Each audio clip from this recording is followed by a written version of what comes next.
പിന്നെ ഇടത്തെ ചെവി ഒരിത്തിരി ചെറുതാട്ടോ. അതെ അതെ അതെ. പിന്നെ മൂക്ക് എങ്ങനെയാന്ന് അറിയണമെങ്കിൽ ഈ മൂക്കിലോട്ട് നോക്കിയാ മതി. ഓ പിന്നെ കണ്ണും പിരിയും മാഷപ്പോലെ തന്നെയാ. പിന്നെ എന്തെങ്കിലും കള്ളത്തരം കാട്ടിയിട്ടുണ്ടെങ്കിൽ ഈ മാഷയുടെ കൂട്ടൊരു കള്ള നോട്ടവും ഉണ്ട്. നല്ല നെറ്റിയുണ്ടായിരുന്നു. ഈ മുടി ഇങ്ങനെ നെറ്റിയിലേക്ക് വീണ് കിടക്കുന്ന കാണാൻ നല്ല രസമുണ്ടായിരുന്നു. പിന്നെ ആ മുതുകിലൊരു മറുകുണ്ടായിരുന്നു. മുതുകിലെ മറുക എങ്ങനെയാ മോളെ പടത്തി വരയ്ക്കുന്നേ? അതിനെന്താ, ഒരു കറുത്ത കുത്തിട്ടാ പോരെ? ഇവിടെ റെസ്റ്റ് ഞാനിപ്പോ വരാം. അല്ല എന്താ ഇത്? മാഷിനെ പഠിപ്പിക്കാൻ വേറൊരു മാഷോ? ആരാ മാഷ പുതിയ മാഷ്? ഉണ്ണിയുടെ പടം വരയ്ക്കാമെന്ന ആളാ. ഞാൻ ഇന്നലെ പറഞ്ഞില്ലേ? ഓ ആളാണ് ആർട്ടിസ്റ്റ്. അവന്റെ മോശമായ വല്ല ഓർമ്മയുണ്ടെന്ന് പറഞ്ഞു കൊടുക്ക്. പഴയ കൂട്ടുകാരനല്ലേ? ആർട്ടിസ്റ്റേ, ഒരു കാര്യം ഞാൻ പറയാം. അവന്റെ മുഖം ചേച്ചിയെ പോലെയോ മാഷിനെ പോലെയോ അല്ലായിരുന്നു. നല്ല ഭംഗിയായിരുന്നു. പിന്നെ താടി ഉണ്ടായിരുന്നില്ല. അന്ന് എനിക്കുണ്ടായിരുന്നില്ല. സിഗരറ്റ് വലിക്കൂ? ഏയ്, സിഗരറ്റ് പോയിട്ട് ഒരു ചരട് പോലും അവൻ വലിക്കില്ല. അവിടെ 8 വയസ്സല്ലേ പ്രായമുള്ളൂ. അതല്ല, നിങ്ങൾ സിഗരറ്റ് വലിക്കുന്ന ചോദിച്ചത്. എനിക്കൊന്നും വേണം. Very sorry. കല്യാണം പ്രമാണിച്ച് എല്ലാ ചീത്ത സ്വഭാവങ്ങളും ഞാൻ നിർത്തിവെച്ചിരിക്കുകയാണ്. ആ മാഷേ, കല്യാണം വിളിക്കാൻ വേണ്ടി വന്നതാണ്. ഒന്ന് മാറി അങ്ങനെ നിനക്കും പെണ്ണ് കിട്ടി അല്ലേ കൃഷ്ണൻകുട്ടി? അതെന്താ വെച്ചാ അങ്ങനെ പറഞ്ഞത്? അല്ല, എന്റെ ഉണ്ണി ഉണ്ടായിരുന്നെങ്കിൽ അവനും ഇപ്പൊ പെണ്ണാലോചിക്കേണ്ട സമയമായിരുന്നില്ലേ? അവനും ഈ ലോകത്തൊരു പെണ്ണ് കാണുമല്ലോ. അവള് ബാക്കിയുള്ളവളാണെങ്കിൽ ഉണ്ണി തിരിച്ചു വരും. തിരിച്ചു വരും മാഷേ. ആ മാഷിന്റെ മോളും മരുമോനും മന്നുണ്ട്. ഒരു കുടുംബകലാപം ഉണ്ടാകുന്നതിന് മുമ്പ് ഞാൻ അങ്ങോട്ട് മാറിയേക്കാം.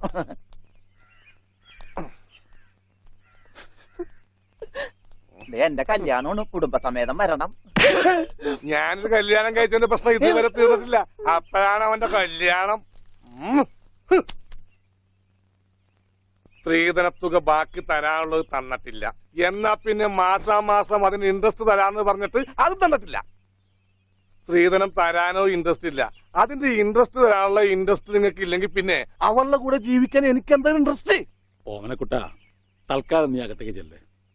ഞാൻ അകത്തേക്ക് ചെല്ലാൻ നല്ല കാര്യമായി. എനിക്ക് അവകാശമില്ലാത്ത വീട്ടിൽ ഞാൻ കാലുകുത്തില്ല. എന്തേ പോവേണ? തീർന്നിട്ടില്ല. പറപ്പിച്ചേ ഡോണ്ടു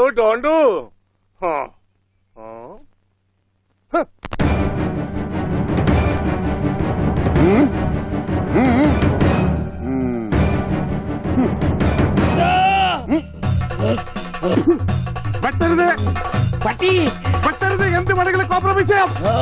വരും, ഓടി വരുന്നേ. അയ്യോ അയ്യോ, വെട്ടരുത്, പൊറിയും.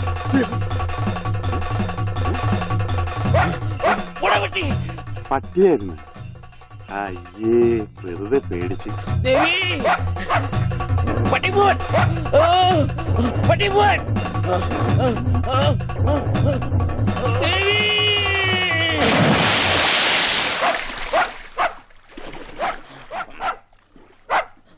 ഒരു പട്ടിപിടുത്തക്കാരനെ കൊണ്ടുവരണമെന്ന് പറയാൻ തുടങ്ങിയിട്ട് എത്ര കാലമായി? ഈ പണ്ടാരം പിടിച്ച പട്ടിക്കാരനെ ഈ കുളത്തിൽ ചാടാനേ എനിക്ക് നേരമുള്ളൂ. അതെനിക്കറിയായിരുന്നു. ആ അതല്ലേ വെളിച്ചപ്പാടിനെ കല്യാണം വിളിക്കാൻ ഞാൻ ഇവിടെ തന്നെ കാത്തിരുന്നത്. ഇങ്ങോട്ട് കേറി വാ, കല്യാണക്കുറി തരാം. ഇപ്പൊ ഒന്നാ ശരിയാകത്തില്ല. ആ നായന്റെ മോൻ ഈ പരിസരത്ത് എന്നെ കാണും. ആണോ? ആ വഴിയുണ്ട് വെളിച്ചപ്പാടേ. ഈ പാർസല് ഒന്നങ്ങാട് എത്തിച്ചേരും. ചെല്ലി ചെല്ലി.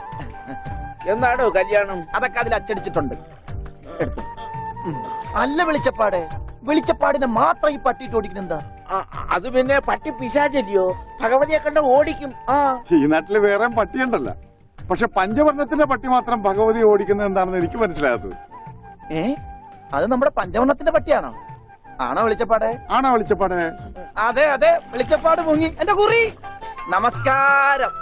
ഈ മാസം 10-ാം തീയതി എന്റെ കല്യാണമുണ്ട്. കുടുംബസമേതം വരണം. ആ വലത്തെ കൈണ്ട് വാങ്ങ ഐശ്വര്യമായിട്ട്. കുറിയൊക്കെ അന്ധവിശ്വാസമല്ലേ? എത്തിയേക്കാം. നന്നായി. അച്ചാറിടാൻ ഒരു പാത്രം നോക്കിയിരിക്കുകയായിരുന്നു. ഇപ്പോഴെപ്പോഴും സ്തുതിയായിരിക്കട്ടെ. അച്ഛോ എന്നെ ഒതുങ്ങി നിന്നോ, ഒതുങ്ങി നിന്നോ. ബ്രേക്കില്ല. ബ്രേക്ക് വർഷാപ്പിലാ. പിടിപ്പിക്കൂ. എന്റെ കല്യാണമാണ്. സന്തോഷം. കുടുംബസമേതം വരണം. സോറി, ഞാൻ അച്ഛനായിട്ട് തുന്നിയതല്ല. ഞാനൊരു തയ്യക്കടക്കാരനല്ലേ, അറിവില്ലായ്മ കൊണ്ട് പറഞ്ഞതാ. അതിനെന്താ? അതത്രയ്ക്ക് മോശപ്പെട്ട പണിയാണോ? നീ തുണിക്കഷ്ണങ്ങൾ കൂട്ടി തയ്ക്കുന്നു, ഞാൻ അറ്റുപോയ ബന്ധങ്ങൾ കൂട്ടിച്ചേർക്കുന്നു. ഇപ്പൊ ഉണ്ണി ഇങ്ങനെ തന്നെ ആയിരിക്കും മാഷെ. ഇങ്ങനെ തന്നെ ആയിരിക്കും എന്നാ എന്റെ മനസ്സ് പറയുന്നത്. എന്റെ മോനിപ്പോ എവിടെയായിരിക്കും എന്റെ ഈശ്വര? കർത്താവേ, ഈ വീട്ടിൽ എന്ത് പറ്റി? മാഷേ, എന്നതാ ഒരാൾക്കൂട്ടം? എന്താ അച്ഛോ സൈക്കിളും ചുമന്നോണ്ട്? സാധാരണ സൈക്കിളാണല്ലോ അച്ഛനെ ചുമക്കാറുള്ളത്. കർത്താവായ ഈശോ, ഇതിലും ഭാരമുള്ള ഒരു മരക്കുരിശ് ചുമന്നെങ്കിൽ ഒരു സാധാരണ വികാരി ഇരുമ്പ് സൈക്കിളെങ്കിലും ചുമക്കണ്ടായോ മാഷേ? അല്ല, ഈ വീലിനെന്ത് പറ്റി? ഓ, എന്നാ പറ്റാൻ? മുൻ ചക്രം അലോഷ്യസ് തല്ലി തകർത്തു, പിൻചക്രം ആ പത്രോസും. അതെന്താ കാര്യം? അതിനെ കുറിച്ചൊന്നും പറയണ്ട. ഒരു കുടുംബം നന്നാക്കാൻ പോയ എനിക്ക് സ്വന്തം സൈക്കിള് നന്നാക്കേണ്ട ഗതികേട് വന്നു. എന്നതാ ആൾക്കൂട്ടം? അച്ഛോ, ഞാൻ നമ്മുടെ ഉണ്ണിയുടെ പടം ഒന്ന് വരപ്പിക്കുക. സൈക്കിള് പോയി. അതല്ലേലും പോയി. ദാ.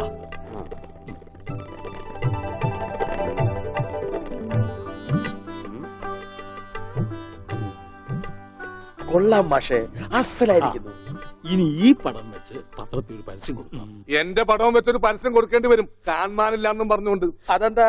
താനും കാണാനില്ലാണ്ടാവാൻ പോവാണോ? ഞാൻ കാണാനില്ലാണ്ടായിക്കോട്ടെ, എന്നാലും ഞാൻ അടുത്ത മാസം വരും. എനിക്ക് തരാനുള്ള സ്ത്രീധന തുക തന്നു തീർക്കണം. എന്റെ ഓമനക്കുട്ട, നിനക്ക് വാരി കോരി തന്നാ കൊള്ളാന്നുണ്ട്. പക്ഷെ എന്റെ ഒന്നുമില്ല. അതെ, തീർന്ന് അവസാനം ഈ വീടും പറമ്പ് മാത്രമായി. അതെ, അതാണെങ്കിൽ ഉണ്ണിയുടെ പേരിലും നിയമം എനിക്കറിയാം. ഒരാളെ കാണാതായി 7 വർഷം കഴിഞ്ഞാൽ മരിച്ചതായി കണക്കാക്കപ്പെടും. 7 വർഷം കഴിഞ്ഞ് ജീവനോടെ തിരിച്ചു വന്നാലും മരിച്ചതായിട്ട് കണക്കാക്കുവോ? അടുത്തനാണെന്ന് ഞാൻ നോക്കൂല, ഞങ്ങളുടെ കുടുംബത്തിൽ ഇടപെടലേ. അതെ, ഉണ്ണി ചത്തൂന്നൊരു വെള്ളക്കള്ളത്തിൽ എഴുതി കൊടുത്താൽ തീരാവുന്ന പ്രശ്നമേ ഉള്ളൂ. അയ്യോ, ഞാനിങ്ങനെ എഴുതി കൊടുക്കണേ. ഓമനക്കുട്ട, ഒരു രാത്രി പോലും തന്റെ മകനെ പിരിഞ്ഞിരിക്കാൻ വയ്യാത്തോണ്ടല്ലേ വെപ്രാളപ്പെട്ട് താനീ ഓട്ടം ഓടുന്നത്? എടാ, 17 വർഷമായി ഞാൻ എന്റെ മോനെ പിരിഞ്ഞിരിക്കാൻ തുടങ്ങിയിട്ട്. അവൻ എന്തെങ്കിലും തിരിച്ചു വരുമെന്നുള്ള പ്രതീക്ഷയില ഞാനും ഇവളും ജീവിക്കുന്നത്. അവൻ മരിച്ചുപോയി എന്ന് ഞാൻ എങ്ങനെയാടാ പറയുക? അതിലും ഭേദം ഞങ്ങൾ അങ്ങ് ജീവൻ ഒടുക്കുക. കണ്ണടയ്ക്കുന്നതിന് മുമ്പ് അവനെ ഒരു നോക്ക് കാണണമെന്ന ആഗ്രഹം. അതിനുവേണ്ടിയാ ഞങ്ങൾ എന്നും പ്രാർത്ഥിക്കുന്നത്. അവൻ ചത്തുപോയി എന്ന് പറയുന്ന നാവ് കൊണ്ട് തിരിച്ചു വരാൻ വേണ്ടി പ്രാർത്ഥിക്കും. അതല്ല നിനക്ക് സ്വത്തുക്കളാണ് വലുതെങ്കിൽ വേണ്ട, എന്നിട്ട് തീരുമാനിക്കുക. അവനിനി എന്നാണാവോ വരുന്നത്? എന്നാലും കാശ് ചോദിച്ചു വന്ന എന്നെ കരയിപ്പിച്ചു വിട്ടത് ശരിയായില്ല. മാഷന്റെ സെന്റിമെന്റ്സ് കയറിയാ പിടിച്ച വളരെ.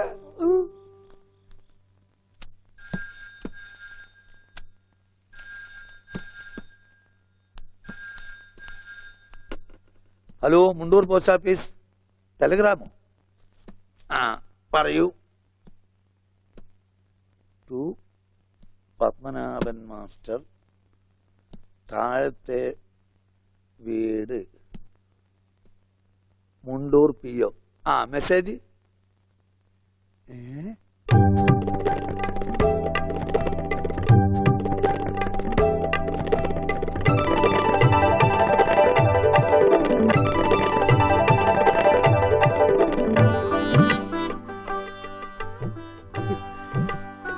എന്റെ ഈശ്വര,